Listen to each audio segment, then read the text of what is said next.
T20 world cup ఆసక్తికరంగా మొదలైంది. మ్యాచ్లన్నీ అభిమానులకు కావాల్సినంత వినోదాన్ని అందిస్తున్నాయి. టోర్నీలో ఏ జట్టును తక్కువ అంచనా వేసే పరిస్థితి లేదు. తొలి రోజు జరిగిన తొలి మ్యాచ్లో కెనడా అమెరికా మ్యాచ్ ఉర్రూతలూగించింది. కెనడా భారీ స్కోర్ సాధించిన టార్గెట్ను అమెరికా అలవోకగా ఛేదించింది. తాజాగా ఒమన్ నమీబియా మధ్య జరిగిన మ్యాచ్ థ్రిల్లర్లా సాగింది. పోటీ పడింది చిన్న జట్లే అయినా కావాల్సినంత T20 మజాను అందించాయి. రెండు జట్లు నువ్వా నేనా అన్నట్టుగా పోరాడాయి. ఆరంభం నుంచి తగ్గేదే లేదన్నాయి. సమ ఉజ్జీవులుగా నిలిచి అభిమానులను ఉడికించాయి. ఫలితం తేలేందుకు సూపర్ ఓవర్ తప్పలేదు. టోర్నీ రెండో రోజున జరిగిన మ్యాచ్ సూపర్ ఓవర్ కు వెళ్లడంతో మున్ముందు సంచలనాలు ఖాయమనే అంచనాలు పెరిగిపోతున్నాయి. బ్రిడ్జ్ టౌన్ లో జరిగిన మ్యాచ్ లో తొలుత బ్యాటింగ్ చేసిన ఒమన్ పెద్ద స్కోర్ ఏమీ చేయలేదు. జస్ట్ 109 పరుగులే సాధించింది. మరో 2 బంతులు ఉండగానే ఆల్అౌట్ అయింది. ఖలీద్ కైల్ 34 పరుగులతో టాప్ స్కోరర్ గా నిలిచాడు. ఒమన్ ఆడుతున్నప్పుడు ఈ మ్యాచ్ ను అభిమానులు పెద్దగా పట్టించుకోలేదు.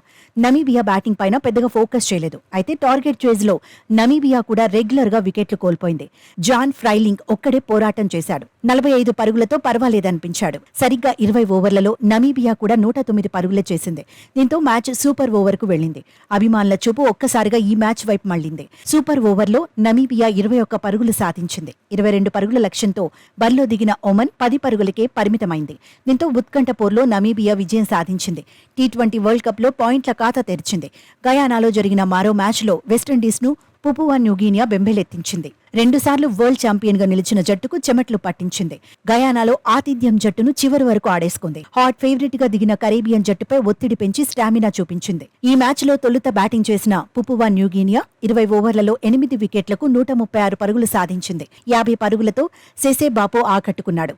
వెస్టిండీస్ బౌలర్లలో ఆండ్రూ రసెల్, అల్జారీ జోసెఫ్ 2 వికెట్లు దక్కించుకున్నారు. 137 పరుగుల టార్గెట్ ను వెస్టిండీస్ ఈజీగా ఛేదిస్తుందని అభిమానులు ఎక్స్పెక్ట్ చేశారు. కరేబియన్ల ముందు ఈ స్కోర్ ఎంత అనుకున్నారు. కానీ వెస్టిండీస్ తడపడింది. 97 పరుగులకే సగం వికెట్లు కోల్పోయింది. అయితే చేజ్, రసెల్ నిలబడ్డారు. ఒత్తిడికి లోనవ్వకుండా మిగతా పనిని పూర్తి చేశారు.